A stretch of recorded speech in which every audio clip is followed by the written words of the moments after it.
Começo por dizer que a CDU se vai abster na votação deste relatório. O relatório aqui apresentado é competente tecnicamente e traz dados claros sobre inúmeras questões. Muitos destes dados vêm comprovar uma percepção da cidade que nos preocupa e que nos deveria preocupar a todos. Do total dos 1.762 edifícios do centro histórico, 316 estão devolutos e apenas 46% têm um programa habitacional, sendo de que 310 destes 815 edifícios habitacionais têm alojamento local, ao mesmo tempo que têm a habitação. Por outro lado, podemos aferir que 24% dos edifícios do centro histórico têm alojamento local, 113 têm exclusivamente alojamento local. Sabemos para onde caminha o centro histórico da nossa cidade e cabe ao poder político ter a vontade de provar que não quer ser só mais uma cidade, como tantas outras pelo resto da Europa, que foram perdendo a sua autenticidade, subjugando-se ao poder económico e dessa forma desrespeitando aqueles que são parte integrante dela. De acordo com... Nós ainda não temos os censos de 2021 trabalhados relativamente à habitação, como sabe. Portanto, temos de trabalhar aqui com base naquilo que é o universo total, com base nos censos de 2011. De acordo com os censos de 2011, neste universo que estamos a falar, neste território, havia 4.556 fogos. Repito, 4.556 fogos. Nós, neste relatório, podem verificar que há uma referência à área reservada à habitação, onde se destaca o Parque Habitacional de Gestão Pública, sendo que ela integra, neste momento, e há mais a crescerem neste momento, mas neste momento, 365 habitações sociais, geridas pelo Domo Social, e 78 habitações arrendadas ao abrigo do regime de arrendamento acessível, gerida pela Porto Vivo Ceru. Se somarmos estes dois fatores, temos um número de 443 fogos.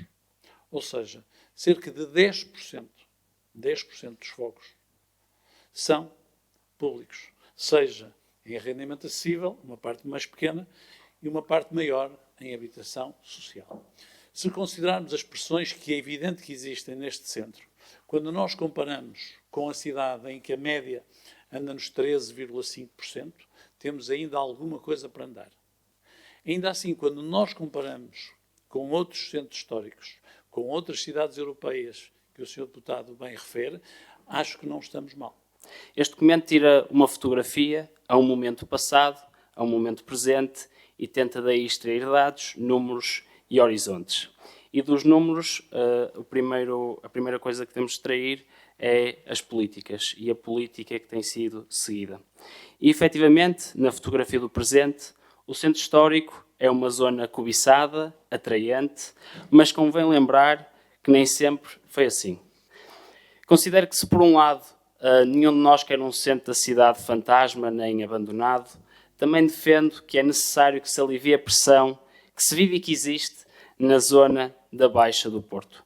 Não é um caminho de soluções fáceis, nem rápidas, nem deve ser feita de medidas populistas, demagogas ou feitas de proibições, taxas ou taxinhas. O futuro do centro histórico deverá passar por algo mais plural, por algo mais interclassista, que é uma grande característica da cidade do Porto.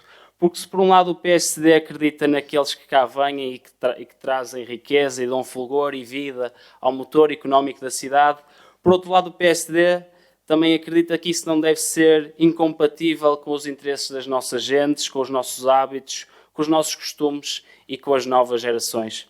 Mas este relatório dá-nos uma radiografia útil, a leitura do relatório é muito proveitosa, aliás, e ficamos a saber, por exemplo, que desde o início da Ouru foram reabilitados quase 800 edifícios e que houve uma redução quase drástica do número de edifícios em mau estado de conservação e nós devemos congratular-nos por isso. E também nos devemos congratular por haver hoje pessoas que querem voltar ao Centro Histórico do Porto.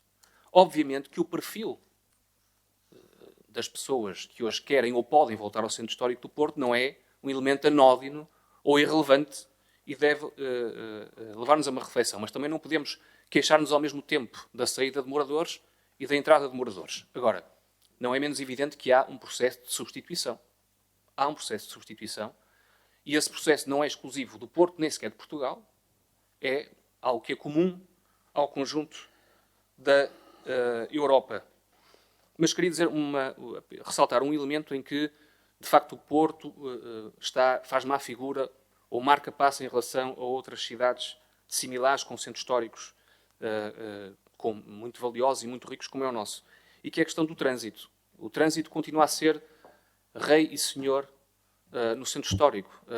O esforço de interdição ao trânsito e de pedonalização tem sido muito tímido, e eu também não faço injustiça de dizer que isso é exclusivo deste Executivo. Isso tem sido uma marca de todas as governações da cidade das últimas décadas. E um exemplo muito emblemático para mim é, por exemplo, a reconversão da nossa querida Praça da Liberdade. Eu concordo consigo. Eu acho que nós, em matéria de mobilidade no centro histórico, não temos sido capazes de fazer a evolução que outras cidades fizeram. E temos aqui perto, se calhar não encontramos em Portugal muito bons exemplos, não encontramos, mas temos aqui perto Pontevedra. Vale a pena ir lá e perceber que depois do sacrifício que foi pedido aos cidadãos, hoje o centro de Pontevedra não se circula e as coisas funcionam bem. E, aliás, temos um outro exemplo curioso que valia a pena nós refletirmos. Desde que a Ponte Luís I entrou em obra e o trânsito foi cortado, e não havendo nenhuma ponte à cota baixa que resolva o problema daquele trânsito, a verdade é que hoje o trânsito do centro histórico é menor, apesar das obras da metro na Mousinho da Silveira. Isto deve-nos fazer a todos meditar se nós estamos a fazer bem. Aquilo que acontece é que o centro histórico continua a ser um canal de passagem para trânsito que não tem origem nem destino no centro histórico. E é por isso que nós verificamos que com o encerramento da Ponte Luís I as coisas melhoraram. Como, aliás, melhoraram quando se fizeram obras há uns anos atrás na Gustavo Eiffel, se recordam. Os trabalhos que ainda não estão a ser feitos porque estão no Tribunal de Contas relativamente ao ramal da Alfândega, mas que vamos ter que evoluir rapidamente. Cada vez mais me convence que qualquer que seja a solução para o ramal da Alfândega, ele tem que ter uma função em termos de transporte público. Bem sei que todos nós gostaríamos que pudesse fazer lá as duas coisas, que fosse uma zona de fruição, um jardim linear e servir para o transporte público. Para as duas coisas não pode ser, portanto temos que fazer uma escolha. A cidade terá que se pronunciar sobre essa matéria, já tivemos reuniões públicas, há vários movimentos, defender uma solução e outra. Creio que o ramal da Alfândega pode ser uma das soluções. A outra solução, naturalmente, será a linha rosa, que eu acredito que, apesar de tudo, venha a resolver um problema.